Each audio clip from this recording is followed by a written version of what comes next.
আসসালামু আলাইকুম, সবাই কেমন আছেন? আশা করি সবাই ভালো আছেন। আজকের ভিডিওর ইন্ট্রো দেখে হয়তোবা সবাই বুঝে গেছে আজকের ভিডিওটা কি নিয়ে হতে যাচ্ছে। যেই জিনিসটার জন্য প্রত্যেকটা প্রবাসী বছরের পর বছর, মাসের পরের মাস ওয়েট করে। নিজের দেশ, নিজের মাতৃভূমি এবং মায়ের কোলে যাওয়া, এর থেকে আনন্দের কোনো মুহূর্ত হয় না একটা প্রবাসীর জন্য।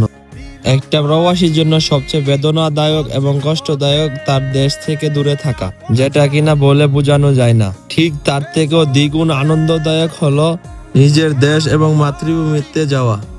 একটা প্রবাসী যতদিন সে বিদেশে থাকে তার খারাপ সময় এবং ভালো সময় একাই উদযাপন করা লাগে।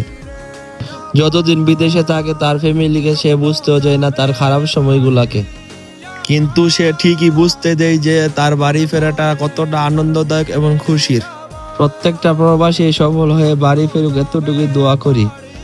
দেশে গিয়েছিল আমার মামা, আমি তাকে আগানোর জন্য সকাল 5টার দিকে গিয়েছিলাম।